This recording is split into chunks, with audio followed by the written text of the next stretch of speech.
అమరావతిని సంపద సృష్టి కేంద్రాలుగా మార్చే వారికి భూ కేటాయింపులు జరపాలని ముఖ్యమంత్రి చంద్రబాబు నాయుడు అధికారులను ఆదేశించారు. గతంలో జరిగిన భూ కేటాయింపులపై పునఃసమీక్ష చేయాలన్నారు. పెట్టుబడులు పెట్టే సంస్థలకు తగిన మేరకు భూ కేటాయింపులు జరపాలని సూచించారు. దేశంలోనే టాప్ 10 స్కూళ్లు, కాలేజీలు, ఆసుపత్రులు అమరావతిలో ఏర్పాటు కావాలన్నారు. గతంలో గుర్తించిన 8,352 చదరపు కిలోమీటర్ల పరిధిలోనే రాజధాని ఉంటుందని, మంగళగిరి మున్సిపాలిటీలో కలిపిన గ్రామాలు పునరుద్ధరించాలని సూచించారు. సచివాలయంలో ముఖ్యమంత్రి చంద్రబాబు అధ్యక్షతన సిఆర్డీఏ అథారిటీ సమావేశం జరిగింది. మంత్రి నారాయణ, సిఆర్డీఏ కమిషనర్ భాస్కర్ తదితరులు హాజరయ్యారు. గతంలో 130 సంస్థలకు జరిగిన భూ కేటాయింపులు, వాటి ప్రస్తుత పరిస్థితిపై సమావేశంలో చర్చించారు. సంపద సృష్టికి కేంద్రాలుగా అమరావతి ప్రాంతాన్ని మార్చేవారికి భూ కేటాయింపులు జరపాలని సీఎం చంద్రబాబు సూచించారు. గతంలో జరిపిన భూ కేటాయింపులపై పునఃసమీక్ష చేసి ఆసక్తి చూపే పెట్టుబడులు పెట్టగలిగే సంస్థలకే అవకాశం ఇవ్వాలన్నారు. ఎడ్యుకేషన్ హబ్గా కావడానికి ఎటువంటి సంస్థలను ఆహ్వానించాలి, ఎవరికి భూములు కేటాయించాలి అనే అంశంపై అధికారులతో సీఎం చర్చించారు. దేశంలో టాప్ 10 కాలేజీలు, టాప్ 10 స్కూల్స్, టాప్ 10 హాస్పిటల్స్ అమరావతిలో ఏర్పాటు కావాలన్నారు. 2015లో తెచ్చిన జీవో నంబర్ 207 ప్రకారం 8,352 స్క్వేర్ కిలోమీటర్ల పరిధిలో రాజధాని ఉంటుందని సీఎం వివరించారు. మంగళగిరి మున్సిపాలిటీలో కలిపిన పలు గ్రామాలను మళ్లీ వెనక్కి అధికారులు తేవాలని సూచించారు. ప్రభుత్వం కుట్రపూరితంగా తెచ్చిన R5 జోన్ పైన సమావేశంలో చర్చించారు.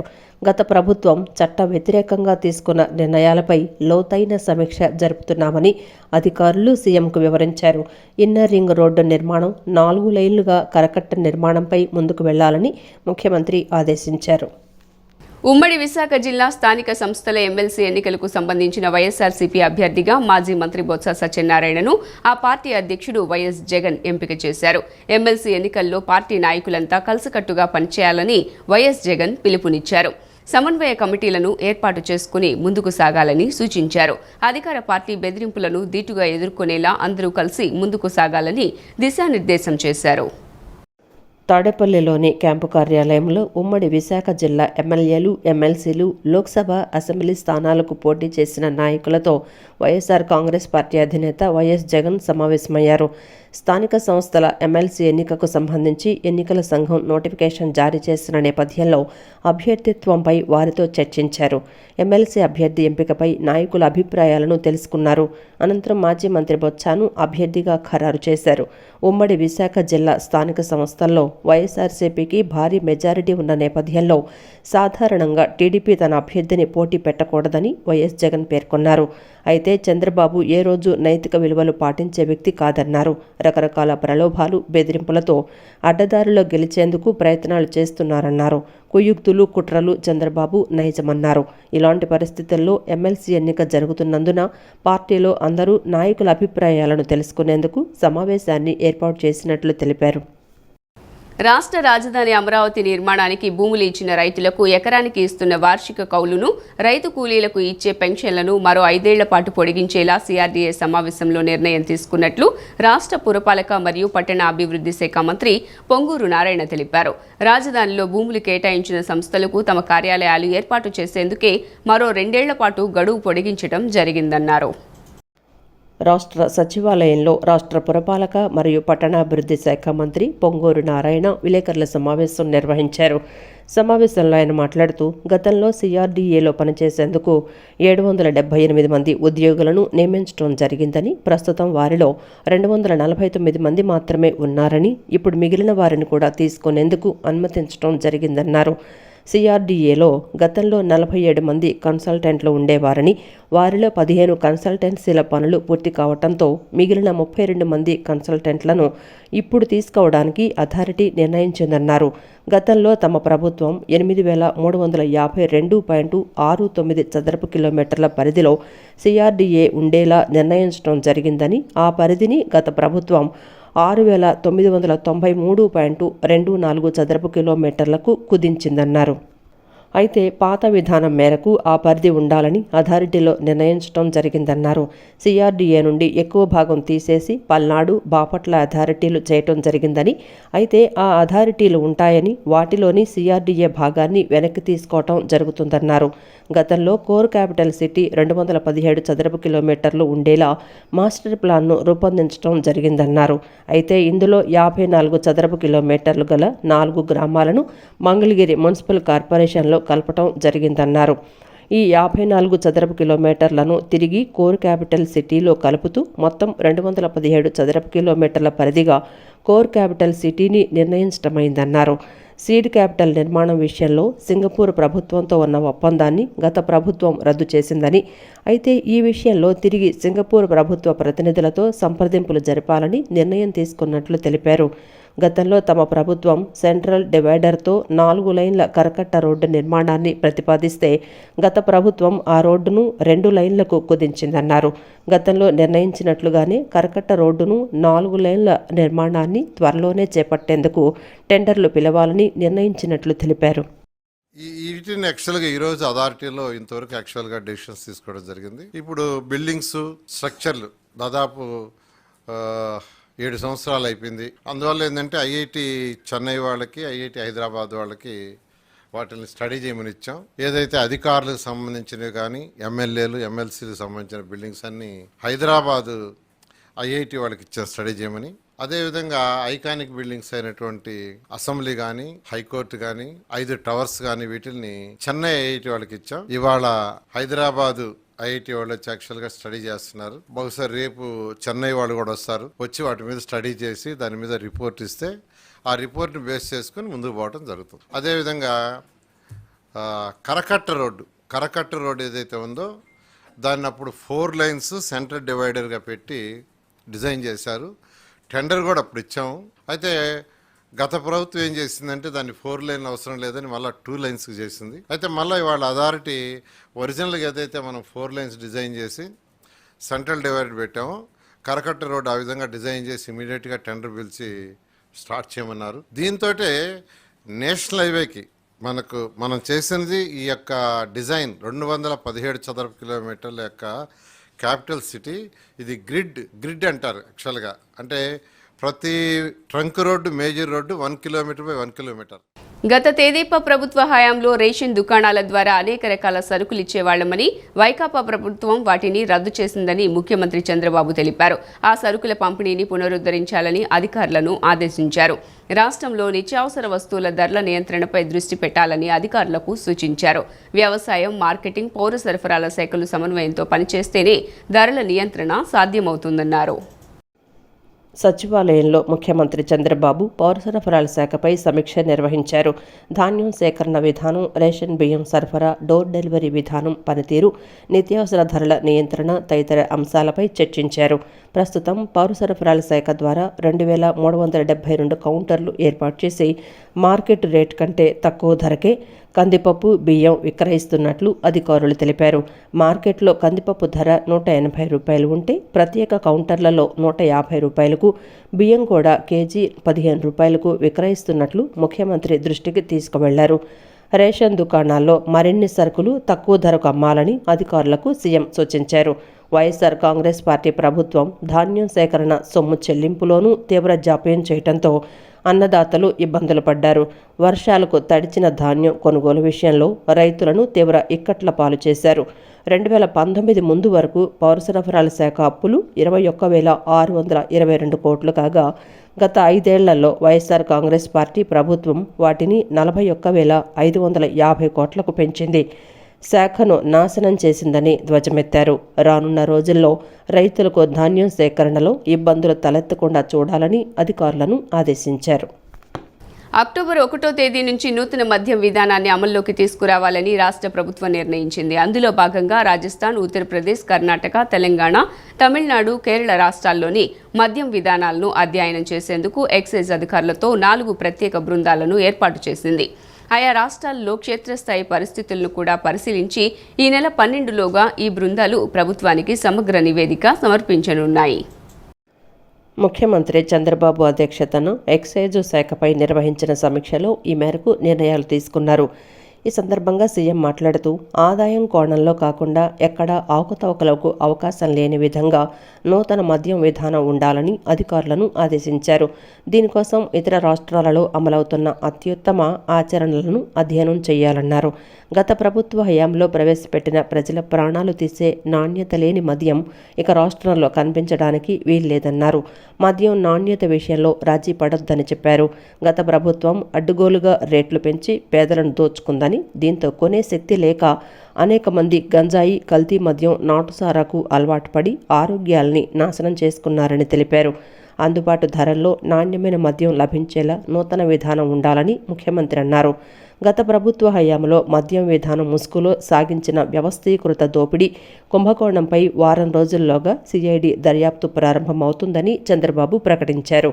గత 5 ఏళ్లలో ఎక్సైజ్ శాఖలో జరిగిన అక్రమాలు, అవినీతి, అవకతవకలు, విధానపరమైన లోపాలు, అడ్డుగోలు నిర్ణయాలు, కుంభకోణానికి సంబంధించిన లావాదేవీల దస్తరాలు తదితరాలన్నీ సమగ్రంగా సిద్ధం చేసి ఈ వారం రోజుల్లోపే సిఐడికి అప్పగించాలని ఆదేశించారు. దర్యాప్తునకు ఎక్సైజ్ అధికారులు పూర్తిగా సహకరించాలని స్పష్టం చేశారు. రాష్ట్ర రైతాంగానికి పగటిపూటే 9 గంటల పాటు నాణ్యమైన విద్యుత్ను అందించేందుకు చర్యలు తీసుకోవాలని ముఖ్యమంత్రి నారా చంద్రబాబు నాయుడు ఇంధన శాఖ అధికారులను ఆదేశించారు. రాష్ట్రంలో సోలార్ విద్యుత్ ఉత్పత్తికి అధిక ప్రాధాన్యతను ఇవ్వవలసి ఉందని, ఆ దిశగా ప్రణాళికలతో రావాలన్నారు. విద్యుత్ ఉత్పత్తికి సంబంధించిన కేంద్ర ప్రభుత్వం అందించే వివిధ రకాల సబ్సిడీలను పూర్తి స్థాయిలో సద్వినియోగం చేసుకోవాలని సూచించారు. రాష్ట్ర రైతాంగానికి పగటిపూటే 9 గంటల పాటు నాణ్యమైన విద్యుత్ అందించేందుకు చర్యలు తీసుకోవాలని ముఖ్యమంత్రి నారా చంద్రబాబు నాయుడు ఇంధన శాఖ అధికారులను ఆదేశించారు. అందుకనుగుణంగా ఆయా ఫీడర్ల సామర్థ్యాన్ని మెరుగుపరచడంతో పాటు ప్రత్యేక ఫీడర్లను ఏర్పాటు చేయాలని సూచించారు. డిమాండ్కు తగ్గ విద్యుత్ ఉత్పత్తి, సరఫరా, తక్కువ ఖర్చుతో విద్యుత్ ఉత్పత్తి వంటి పరిస్థితులను మరింత మెరుగుపరిచేందుకు అవసరమైన చర్యలు తీసుకోవాలని ఆదేశించారు. వెలగపూడి సచివాలయంలో సీఎం విద్యుత్ శాఖపై సమీక్షించారు. రాష్ట్రంలో సోలార్ విద్యుత్ ఉత్పత్తికి అధిక ప్రాధాన్యతను ఇవ్వాల్సి ఉందని, ఆ దిశగా ప్రణాళికలతో రావాలని అధికారులను సీఎం ఆదేశించారు. అవసరాలకు అనుగుణంగా విద్యుత్తును అందించేందుకు చర్యలు తీసుకోవాలన్నారు. విద్యుత్ ఉత్పత్తికి సంబంధించి కేంద్ర ప్రభుత్వం అందించే వివిధ రకాల సబ్సిడీలను పూర్తి స్థాయిలో సద్వినియోగం చేసుకునేలా ప్రణాళిక రూపొందించాలన్నారు. రాష్ట్రంలో ప్రస్తుతం విద్యుత్ ఉత్పత్తి, సరఫరా, యూనిట్ విద్యుత్ తయారీకి అవుతున్న వ్యయం, లోటును భర్తీ చేసేందుకు ఇతర గ్రిడ్ల నుండి కొనుగోలు చేస్తున్న విద్యుత్తుకు అవుతున్న వ్యయం తదితర అంశాలపై అధికారులతో సమీక్షించారు. అదేవిధంగా థర్మల్, జల విద్యుత్, సోలార్, విండ్ వంటి విద్యుత్ ఉత్పత్తి ప్రాజెక్టులు త్వరలో అందుబాటులోకి రానున్న విద్యుత్ ప్రాజెక్టుల పరిస్థితులపైన సమీక్షించారు. మిస్ యూనివర్స్ ఇండియాకు ఏపీ నుంచి అర్హత సాధించిన చందన జయరాం అనే యువతి ముఖ్యమంత్రి నారా చంద్రబాబు నాయుడిని శుక్రవారం సచివాలయంలో కలిశారు. కుప్పం నియోజకవర్గం శాంతిపురం మండలం ఎంకేపురానికి చెందిన చందన జయరాం ఇటీవలే హైదరాబాద్లో నిర్వహించిన పోటీల్లో మిస్ యూనివర్స్ ఇండియాకు రాష్ట్రం నుండి ఎంపికయ్యారు. ముంబైలో జరిగే మిస్ యూనివర్స్ ఇండియా పోటీల్లో ఏపీ నుండి చందన పాల్గొన్నారు. కుప్పం నుంచి చందన జయరాం మిస్ యూనివర్స్ ఇండియా పోటీలకు అర్హత సాధించడంపై సీఎం సంతోషం వ్యక్తం చేశారు. మాజీ సీఎం జగన్ను కలిసేందుకు వచ్చిన వైకాపా కార్యకర్తలకు చేదు అనుభవం ఎదురైంది. సమస్యలతో వచ్చిన వారిని జగన్ స్వయంగా కలిసి ఆర్థిక సహాయం అందిస్తారని వైకాపా నేతలు ప్రచారం చేయడంతో జగన్ను కలిసేందుకు వివిధ జిల్లాల నుంచి ఆ పార్టీ కార్యకర్తలు తరలివచ్చారు. ఆశతో వచ్చిన వారి సెల్ ఫోన్లను జగన్ వ్యక్తిగత భద్రతా సిబ్బంది విసిరేశారని, బయటకు నెట్టేశారని కార్యకర్తలు వాపోయారు. జగన్ నివాసం వద్ద తమకు ఎదురైన అనుభవంపై వారు ఆవేదన వ్యక్తం చేశారు. ఇలా చేయటం వల్లే ఎన్నికల్లో జగన్ ఓడిపోయారని, ఓడినా బుద్ధి మారలేదని భద్రతా సిబ్బందిపై ఆగ్రహం వ్యక్తం చేశారు. జగన్మోహన్ రెడ్డిని కలుద్దామని చెప్పి వచ్చాను. సెక్యూరిటీ వాళ్ళు కొద్ది బయటికి నెట్టేశారు. ఎక్కడైనా జగన్మోహన్ రెడ్డిని కలవాలని చెప్పి ఎంత దూరం వచ్చాను చేశారు.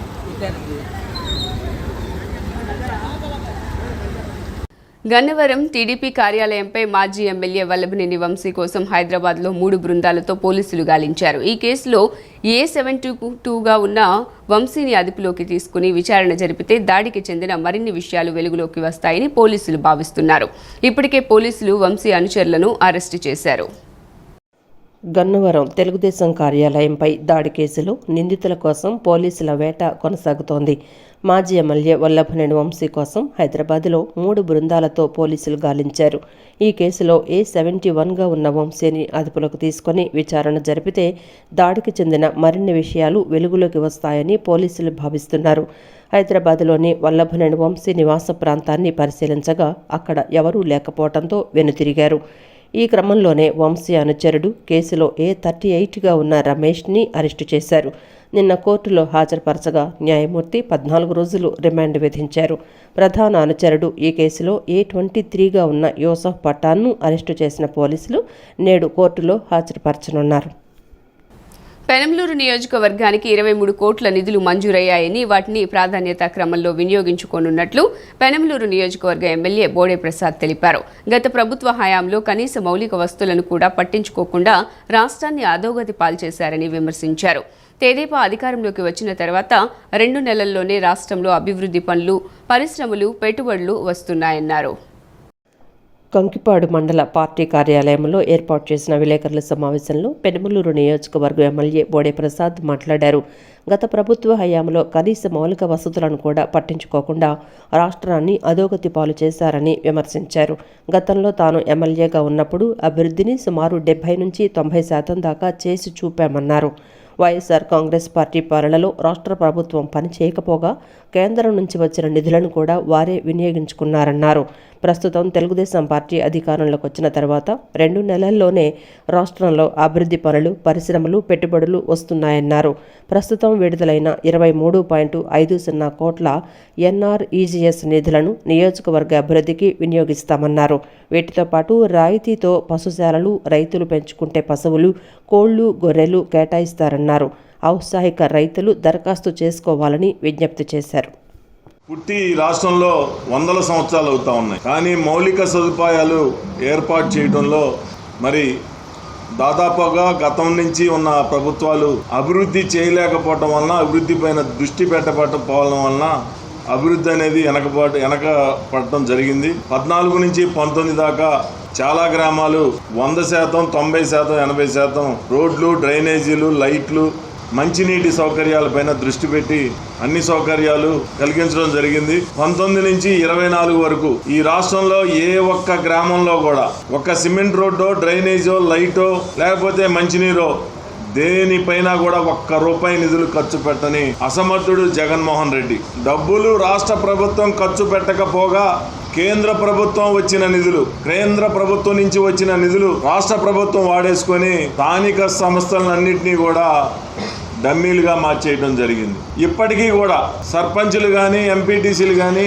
జెడ్పీటీసీలు కానీ అందరూ కూడా నామమాత్రంగా మిగిలిపోయారు. వాళ్ళ ప్రచార ఆర్భాటాల కోసం డబ్బులు ఖర్చు పెట్టుకున్నారు కానీ గ్రామాల అభివృద్ధి కోసం ₹1 కూడా ఖర్చు పెట్టాల. గన్నవరం నియోజకవర్గంలోని గ్రామాల అభివృద్ధికి NREGS నుంచి 20 కోట్ల నిధులు మంజూరైనట్లు ఎమ్మెల్యే యార్లగడ్డ వెంకట్రావు తెలిపారు. సమస్య తీవ్రత ఉన్న ప్రతి గ్రామంలో రోడ్లు, డ్రైన్లు అభివృద్ధి చేస్తామన్నారు. అధికారులు సమన్వయంతో పనిచేసి పనులు వేగవంతంగా పూర్తయ్యేలా చర్యలు తీసుకోవాలన్నారు. గన్నవరం నియోజకవర్గం ఎమ్మెల్యే యార్లగడ్డ వెంకట్రావు తన క్యాంపు కార్యాలయంలో RWS పంచాయతీరాజ్ అధికారులతో సమావేశం నిర్వహించారు. ఈ సందర్భంగా ఎమ్మెల్యే మాట్లాడుతూ గ్రామంలో రోడ్లు, డ్రైనేజీలు అభివృద్ధి చేసేందుకు ప్రణాళికలు రూపొందించాలని అధికారులను ఆదేశించారు. సమస్య తీవ్రత ఉన్న ప్రతి గ్రామంలో రోడ్లు, డ్రైన్లు అభివృద్ధి చేస్తామన్నారు. ముంపు కాలనీలో డ్రైనేజీ వ్యవస్థను ఏర్పాటు చేయడానికి అధిక ప్రాధాన్యత ఇవ్వాలని సూచించారు. నియోజకవర్గాన్ని ప్రాధాన్యతా క్రమంలో అభివృద్ధి చేస్తామని తెలిపారు. అధికారుల సమన్వయంతో పనిచేసి పనులు వేగవంతంగా పూర్తయ్యేలా చర్యలు తీసుకోవాలన్నారు. క్విట్ ఇండియా ఉద్యమ స్ఫూర్తితో ఆగస్టు 9వ తేదీన దేశవ్యాప్తంగా క్విట్ కార్పొరేట్ ఉద్యమాన్ని చేపడుతున్నామని రైతు సంఘాల సమన్వయ సమితి రాష్ట్ర కన్వీనర్ వడ్డే శోభనాద్రీశ్వరరావు తెలిపారు. కార్పొరేట్లకు రాయితీలు ఇస్తున్నారు కానీ వ్యవసాయానికి ఎందుకు ఇవ్వటం లేదని ప్రశ్నించారు. గాంధీనగర్ ప్రెస్ క్లబ్లో రైతు సంఘాల సమన్వయ సమితి ఆధ్వర్యంలో సమావేశం నిర్వహించారు. సమావేశం అనంతరం రైతు సంఘాల సమన్వయ సమితి రాష్ట్ర కన్వీనర్ వడ్డే శోభనాద్రీశ్వరరావు, కేశవరావులు మాట్లాడుతూ కేంద్ర ప్రభుత్వం ప్రవేశపెట్టిన 3 నల్ల చట్టాలకు వ్యతిరేకంగా రైతులు చేపట్టిన ఉద్యమాన్ని విరమించాల్సిందిగా కోరుతూ ప్రధాని ఇచ్చిన లిఖితపూర్వక హామీలను విస్మరించారన్నారు. హామీలను అమలు చేయకపోగా తిరిగి నల్ల చట్టాలను తీసుకొచ్చిందని ఆరోపించారు. ఈ చట్టాల వలన కార్పొరేట్లకు అనుకూలంగా కేంద్రం వ్యవహరిస్తూ రైతాంగాన్ని పీల్చి పిప్పి చేస్తున్నాయని ఆవేదన వ్యక్తం చేశారు. కార్పొరేట్లకు రాయితీలు ఇస్తున్నారు కానీ వ్యవసాయానికి ఎందుకు ఇవ్వటం లేదని ప్రశ్నించారు. ఆగస్టు 9వ తేదీన దేశవ్యాప్తంగా క్విట్ కార్పొరేట్ ఉద్యమాన్ని రాష్ట్రంలో అన్ని జిల్లాల కలెక్టరేట్ల ముందు నిర్వహిస్తామన్నారు. 2 లక్షల లోపు రుణం పొందినటువంటి ఖాతాలు 29,55,00,000 ఖాతాలు ఉంటే వాళ్ళందరికీ కలిపి ఇచ్చింది ఒక 13.5 లక్షల కోట్ల రూపాయలు బ్యాంకులు మొత్తంగా. కానీ అదే సమయంలో కేవలం 16,892 మంది బడా కార్పొరేట్లు బడా బాబులకి ఇచ్చింది 100 కోట్ల పైన ఒక్కొక్కళ్ళకి చూస్తే 46,35,000 కోట్ల రూపాయలు ఇచ్చారు. అంటే డబ్బంతా ఎక్కడికి వెళ్తాంది అనేది చూడండి. అదే సమయంలో రైతుని చిన్న వ్యాపారస్తున్నో చిన్న పరిశ్రమదారునో బ్యాంకుకి కట్టాల్సిన డబ్బు కట్టకపోతే నీ ఎడ్డుని వేలం వేస్తాం, నీ తలుపు వేలం వేస్తాం, లాక్కుపోతాం అని చెప్పి చాలా తీవ్రమైనటువంటి ఒత్తిడి చేసేటటువంటి బ్యాంకు బడా కార్పొరేట్లకి ఈ 10 ఏళ్లలో 14,56,000 కోట్ల రూపాయలు రైటప్ చేశారు. అంతేకాదు చాలా ఆశ్చర్యపడే విషయం ఏంటంటే మోడీ గారికి అతి సన్నిహితంగా ఉండేటటువంటి వ్యక్తులకి ఎంత లబ్ధి చేకూరుస్తున్నారు అనేది సామాన్య ప్రజానీకానికి తెలియటల్లా. దుర్గా కోఆపరేటివ్ అర్బన్ బ్యాంక్ డిపాజిట్దారులకు వెంటనే నగదును చెల్లించాలని సిపిఐ నగర కార్యదర్శి జి కోటేశ్వరరావు డిమాండ్ చేశారు. ప్రముఖ బ్యాంకుల్లో ఒకటైన దుర్గా కోఆపరేటివ్ బ్యాంక్ కొన్ని కారణాల వలన డిపాజిట్దారులకు సొమ్మును ఇవ్వలేకపోయిందని, దీంతో డిపాజిట్దారులు చాలా ఇబ్బందులకు గురవుతున్నారని వాపోయారు. ఈ విషయమై కలెక్టర్కు వినతి పత్రాన్ని అందజేసినట్లు తెలిపారు. దుర్గా కోఆపరేటివ్ అర్బన్ బ్యాంక్ దాదాపుగా 100 సంవత్సరాల చరిత్ర కలిగిన ఆర్థిక స్థితిగతుల పెంపుకు దోహదపడిందని తెలిపారు. నగరవాసులకు ఆర్థికంగా ఉపయోగపడుతూ అత్యుత్తమ సేవలు అందించిందని చెప్పారు. అనేక మంది ఈ బ్యాంకు ద్వారా రుణాలు పొంది వ్యాపారాలను అభివృద్ధి చేసుకున్న సందర్భాలు చాలా ఉన్నాయని పేర్కొన్నారు. అయితే డిపాజిట్దారులు 57,45,00,000 రూపాయలు ఇవ్వవలసి ఉందని, దుర్గా కోఆపరేటివ్ బ్యాంకు సొమ్ము ఇతర బ్యాంకుల్లో 65 కోట్ల రూపాయలు ఉందని, తక్షణమే ఆ నగదును డిపాజిట్దారులకు అందించాలని విజ్ఞప్తి చేస్తున్నట్లు తెలిపారు. నగరంలో 100 సంవత్సరాల చరిత్ర కలిగినటువంటి the Durga cooperative urban bank limited చాలా మంది ఆర్థిక స్థితిగతుల పెంపుదలకు కుటుంబాలకు ఉపయోగపడింది. ఆ రకంగా బ్యాంకులో లోన్ తీసుకొని వారు ఆ వ్యాపారాలని అభివృద్ధి చేసుకున్నటువంటి చరిత్ర కూడా విజయవాడ నగరంలో ఉన్నది. ఆ రకమైనటువంటి పరిస్థితిని చూసి నగరంలో వందలాది మంది డిపాజిట్దారులు దుర్గా కోఆపరేటివ్ బ్యాంకులో డిపాజిట్ చేసుకోవడం జరిగింది. సుమారు 57,42,00,000 రూపాయలు డిపాజిట్దారులకు బ్యాంకు చెల్లించవలసి నేటికి ఉన్నది. 29/7/2022 నుంచి డిపాజిట్దారులు ఎవరికి కూడా డబ్బులు ఇవ్వకపోవడంతో డిపాజిట్దారులు వారి పిల్లల చదువుల కోసం, వారి పిల్లల పెళ్లిళ్ళ కోసం దాచుకున్నటువంటి డబ్బు వారి చేతికి రాకపోవడంతో తీవ్రమైనటువంటి ఇబ్బందులు పడతా ఉన్నారు. కావున యాజమాన్యానికి విజ్ఞప్తి చేశాం. ఈ రోజున కలెక్టర్ గారికి కూడా విజ్ఞప్తి చేసినటువంటిది, దుర్గా కోఆపరేటివ్ బ్యాంక్ డిపాజిట్దారులకు ఇవ్వవలసింది 57,45,00,000 రూపాయలు. కోఆపరేటివ్ బ్యాంకుకి సంబంధించినటువంటి డబ్బు ఇతర బ్యాంకుల్లో సుమారు 65 కోట్ల రూపాయలు ఇతర బ్యాంకుల్లో డబ్బు ఉన్నది. ఆ డబ్బు విత్డ్రా చేసి డిపాజిట్దారులందరికీ చెల్లించినట్లయితే ఇంకా బ్యాంకుకి 7 కోట్ల రూపాయలు డబ్బు మిగులుతుంది. భారతదేశానికి 1947 ఆగస్టు 15న స్వాతంత్ర్యం వచ్చిందని, భారతదేశంలోని ఎస్సీలందరికీ సుప్రీంకోర్టు తీర్పుతో స్వేచ్ఛ లభించిందని మాదిగ హక్కుల పోరాట సమితి రాష్ట్ర నాయకులు మానికొండ శ్రీధర్ స్పష్టం చేశారు. ఇది అంబేద్కర్ సాధించిన విజయంగా ఆయన అభివర్ణించారు. కొందరు స్వార్థపూరిత నాయకుల వల్లే వర్గీకరణ ఆలస్యమైందని విమర్శించారు. ఎస్సీ వర్గీకరణపై సుప్రీంకోర్టు ఇచ్చిన తీర్పు నేపథ్యంలో మాదిగ హక్కుల పోరాట సమితి రాష్ట్ర నాయకులు మానికొండ శ్రీధర్ ఆధ్వర్యంలో తుమ్మలపల్లి కళాక్షేత్రం వద్ద అంబేద్కర్ విగ్రహానికి పాలాభిషేకం చేశారు. ఈ సందర్భంగా మానికొండ శ్రీధర్ మాట్లాడుతూ ప్రకాశం జిల్లాలో ప్రారంభమైన వర్గీకరణ ఉద్యమం దేశవ్యాప్తంగా ప్రబలమైందన్నారు. నేడు సుప్రీంకోర్టు తీర్పుతో వర్గీకరణ సాధించుకున్నామని, ఎస్సీ వర్గీకరణ మాదిగల చిరకాల కోరికని తెలిపారు. వర్గీకరణను వ్యతిరేకించే వారికి కూడా ఈ వర్గీకరణ లాభం కలిగిస్తుందని తెలిపారు. చంద్రబాబు ప్రభుత్వం వర్గీకరణను సత్వరం అమలు చేసే విధంగా చర్యలు తీసుకోవాలని విజ్ఞప్తి చేశారు. కొందరు స్వార్థపూరిత నాయకుల వల్లే వర్గీకరణ ఆలస్యమైందని విమర్శించారు. ఆ అంశాన్ని సుప్రీంకోర్టులో పంజాబ్ గవర్నమెంటు మరి తీవ్రంగా పోరాటం చేసి మరి సుప్రీంకోర్టు వరకు ఐదు సభ్యుల కమిటీ నుండి 7 సభ్యుల కమిటీకి వేయించడం, మరి అక్కడి నుండి ఈరోజు తీర్పు మరి న్యాయమైన తీర్పు వెలువడటం మేము హర్షదాయకంగా ఉంది. ముందుగా పంజాబ్ ప్రభుత్వానికి ధన్యవాదాలు తెలియజేస్తూ ఉన్నాం. వారే కీలకమైనటువంటి మరి బాధ్యతను తీసుకున్నారని కూడా తెలియజేస్తూ ఉన్నాం.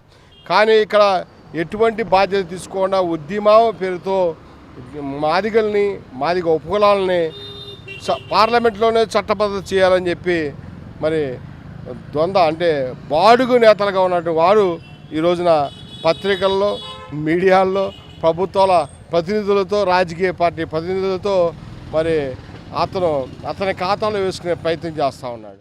నేషనల్ వాస్కులర్ డేను పురస్కరించుకుని వాస్కులర్ సొసైటీ ఆఫ్ ఇండియా ఆధ్వర్యంలో ఈ నెల 4న విజయవాడ వాగ్దాన్ను నిర్వహిస్తున్నట్లు ప్రజా వైద్యశాల vascular surgeon doctor Makineni Kiran తెలిపారు. రక్తనాళాల జబ్బులు, వాటి లక్షణాలు, తెలుసుకోవాల్సిన జాగ్రత్తలు, చికిత్స గురించి ప్రజల్లో అవగాహన కల్పించాలనే ముఖ్య ఉద్దేశంతో ఈ వాగ్దాన్ను నిర్వహిస్తున్నామని తెలిపారు. విజయవాడ మహాత్మా గాంధీ రోడ్డులోని ప్రజా వైద్యశాలలో వ్యాసుకులర్ సర్జన్ డాక్టర్ మాకినేని కిరణ్ విలేకరుల సమావేశం నిర్వహించారు. నేషనల్ వ్యాసుకులర్ డేను పురస్కరించుకొని వ్యాసుకులర్ సొసైటీ ఆఫ్ ఇండియా ఆధ్వర్యంలో ఈ నెల 4న విజయవాడలో నిర్వహించనున్న వాగ్దాన్కు సంబంధించిన టీ-షర్ట్లను వ్యాసుకులర్ సర్జన్లు doctor Makineni Kiran, doctor Sivakrishna, doctor Ratnasri ఆవిష్కరించారు. అనంతరం డాక్టర్ మాకినేని కిరణ్ మాట్లాడుతూ వరల్డ్ వ్యాసుకులర్ డే సందర్భంగా భారతదేశంలో కూడా నేషనల్ వ్యాసుకులర్ డేను ఆగస్టు 6న 36 నగరాల్లో చేస్తున్నామని చెప్పారు. దాని సందర్భంగా రక్తనాళాల జబ్బుల గురించి ప్రజల్లో అవగాహన కల్పించేందుకు ఆగస్టు 4వ తేదీ ఆదివారం ఉదయం 7:30 గంటలకు వాగ్దాన్ను నిర్వహిస్తున్నట్లు తెలిపారు. ఇందిరాగాంధీ స్టేడియం నుంచి ఏలూరు రోడ్డు మీదుగా వెళ్లి తిరిగి స్టేడియానికి చేరుకోవటం జరుగుతుందన్నారు. దేశవ్యాప్తంగా ఒకే సమయంలో ఈ వాగ్దాన్ నిర్వహించడం జరుగుతుందన్నారు.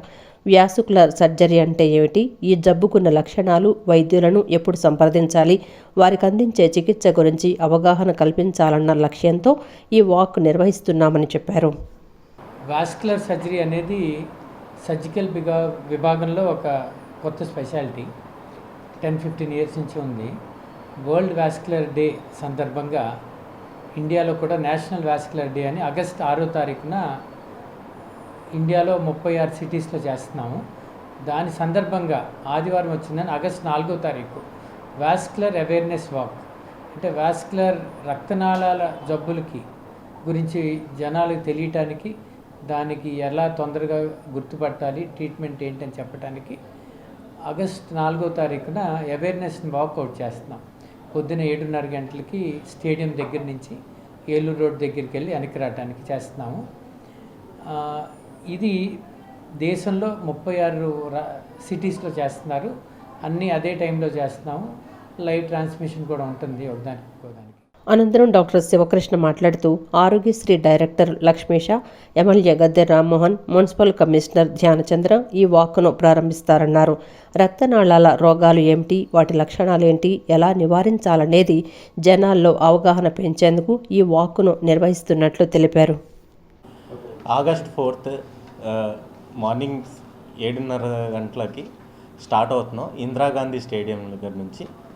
మెయిన్ గెస్ట్ వచ్చేసి లక్ష్మీష, ఆరోగ్యశ్రీ డైరెక్టర్ గారు అండ్ సిఎంఓ అండ్ ఇంకా గద్దె రామ్మోహన్ రావు గారు వస్తున్నారు. దాంతోపాటు మన మున్సిపల్ కార్పొరేషన్ కమిషనర్ కూడా వస్తున్నారు.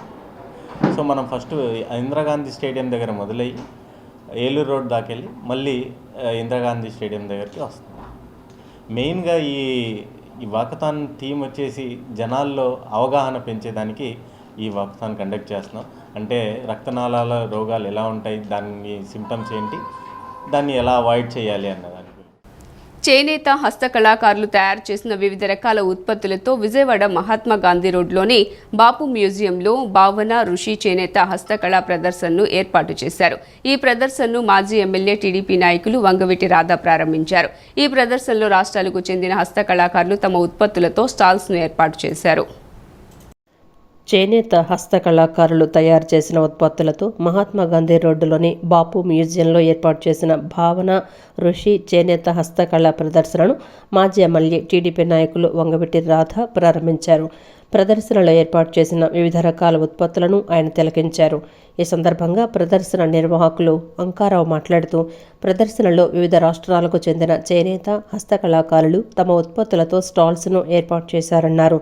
ప్రదర్శనలో Pochampally, Narayanpet, Uppada, Chirala, Mangalagiri, Kalamkari, fancy khadi, cotton printed, Bengal silks, Bhagalpur చీరలు, Bandhani silks, Gujarat design tops, Lucknow chikan works, door curtains, door mats, Warangal towels, bedsheets, మహిళల అలంకరణ వస్తువులు, అనేక రకాల గృహోపకరణాలు వినియోగదారులకు అందుబాటు ధరల్లో లభిస్తాయన్నారు. నగరవాసులకు కావలసిన అన్ని రకాల ఉత్పత్తులు ఇక్కడ లభ్యమవుతాయన్నారు. సెప్టెంబర్ 8వ తేదీ వరకు ఈ ప్రదర్శన ఉంటుందని, ఉదయం 11 గంటల నుంచి రాత్రి 9 గంటల వరకు ఉంటుందని, ప్రవేశం ఉచితమన్నారు. ప్రదర్శనలో మొత్తం 100 స్టాల్స్ ఉన్నాయని, డ్వాక్రా మహిళలు కూడా స్టాల్స్ ఏర్పాటు చేశారన్నారు. శ్రావణ మాసం సందర్భంగా ఏర్పాటు చేసిన ప్రదర్శనను నగరవాసులు తిలకించి ఆదరించాలని కోరారు. విజయవాడ ఈ శ్రావణ మాసం సందర్భంగా ఏర్పాటు చేసాం. విజయవాడ ప్రజలు కూడా ఈసారి కూడా అందరూ వచ్చి మమ్మల్ని ప్రోత్సహించవలసింది కోరుతున్నాం. మా దగ్గర పోచంపల్లి, నారాయణపేట, ఉప్పాడ, చీరాల, మంగళగిరి, కలంకారీ, ఖాదీ టాప్స్, బెంగాలీ సిల్క్ చీరలు, చీరాల, నారాయణపేట చీరలు, అవే కాకుండా వరంగల్ టవల్స్, బెడ్షీట్లు, shooting shirting, jewellery item, tops అన్నీ వివిధ రకాల చెందిన 100 మంది కళాకారులు ఇక్కడ ఏర్పాటు చేయడం జరిగిందండి. హెర్బల్ ప్రోడక్ట్స్ అన్నీ ఏర్పాటు చేయడం జరిగిందండి. కనుక ఈ ప్రదర్శన 40 రోజులు ఉంటుంది. వివిధ రాష్ట్రాల నుంచి 100 మంది చేనేత కళాకారులు అందరూ వచ్చారు. విజయవాడ ప్రజలందరూ ఇంతవరకు మమ్మల్ని ఆదరించినట్టుగా ఈసారి కూడా విరివిగా వచ్చి అందరూ మమ్మల్ని ఆదరించి ప్రోత్సహించవలసిందిగా టైమింగ్స్ ఉదయం 11 గంటల నుంచి రాత్రి 9:30-10 వరకు. రాజధాని ముఖద్వారమైన తాడేపల్లి మండలంలో అసాంఘిక కార్యకలాపాలకు పాల్పడే వారిపై కఠిన చర్యలు తీసుకుంటామని సిఐ కళ్యాణ్ రాజు తెలిపారు. రౌడీ షీటర్లపై ప్రత్యేక నిఘా ఉంచామని, అమాయకులను బెదిరించినా, పేకాటలు నిర్వహించినా ప్రతి ఆదివారం స్టేషన్కి రాకపోయినా కఠిన చర్యలు తప్పవని హెచ్చరించారు. తాడేపల్లి మండలంలోని పలు ప్రాంతాల్లో తాడేపల్లి పోలీసులు నాకాబందీ నిర్వహించారు. పలు వాహనాలను తనిఖీ చేసి సరైన పత్రాలు లేని సుమారు 30 ద్విచక్ర వాహనాలను పోలీస్ స్టేషన్కు తరలించారు. సిఐ కళ్యాణ్ రాజు నేతృత్వంలో ఎస్ఐ రమేష్తో పాటు పోలీసు సిబ్బంది క్రైమ్ పార్టీ నాకాబందీ నిర్వహించారు. తాడేపల్లి మండలంలో గంజాయి అనే పదం వినపడకుండా చేస్తామని, ఇప్పటికే గంజాయి అమ్ముతున్న పలువురిపై కేసులు కట్టడం జరిగిందని సిఐ కళ్యాణ్ రాజు తెలిపారు. రౌడీ షీటర్లపై ప్రత్యేక నిఘా ఉంచామని, అమాయకులను బెదిరించినా, పేకాటలు నిర్వహించినా ప్రతి ఆదివారం స్టేషన్కి రాకపోయినా కఠిన చర్యలు తప్పవని హెచ్చరించారు. ప్రభుత్వం ఈ గంజాయి అలాగే రౌడీయిజం పట్ల ఉన్నటువంటి సీరియస్ని దృష్టిలో పెట్టుకొని రౌడీల్ని ప్రతి వారం కౌన్సిలింగ్ చేయడం జరుగుతుంది. అలాగే గంజాయి అక్రమ రవాణాకు సంబంధించి దాని మీద సీరియస్గా చేసి ఈ మధ్య సుమారు ఒక 10 మందిని అక్రమ రవాణా చేస్తున్న వాళ్ళని అరెస్ట్ చేసి జైలుకి పంపడం జరిగింది. అలాగే ఎవరైనా సరే ఆడవారి పట్ల కానీ రౌడీయిజం ప్రదర్శిస్తున్న రౌడీని దృష్టిలో పెట్టుకొని వాళ్ళ మీద కూడా నిఘా ఉంచాము. వాళ్ళ మీద కూడా కఠిన చర్యలు ఈ మధ్యకాలంలో వాళ్ళని అరెస్ట్ చేయటం, వాళ్ళని పోలీసు లెవెల్లో వాళ్ళకి పనిష్మెంటు చూస్తూ చట్ట ప్రకారం వాళ్ళకి అరెస్ట్ చేసి జైలుకి పంపించడం కూడా జరిగింది. ఈ సందర్భంగా ఈ వాహనాలు, ముఖ్యంగా ఈ వాహనాల ద్వారా ఇల్లీగల్ ట్రాన్స్పోర్టేజ్ గంజాయి ని దృష్టిలో పెట్టుకొని ఇల్లీగల్ ట్రాన్స్పోర్ట్ని అరికట్టే దానిలో భాగంగా తనిఖీలు నిర్వహిస్తున్నాము. ఎవరైనా అసాంఘిక కార్యకలాపాలకు సంబంధించిన సమాచారం ఉంటే మాకు అందించినట్టయితే వాళ్ళ పేర్లు, వివరాలు కూడా గోప్యంగా ఉంచి వాళ్ళకి సరైన ప్రోత్సాహాలు కూడా ఇవ్వడం జరుగుతుంది. సిటీ న్యూస్ ఇంతటితో సమాప్తం. తిరిగి వార్తల్లో మళ్ళీ కలుద్దాం. అంతవరకు సెలవు. నమస్కారం.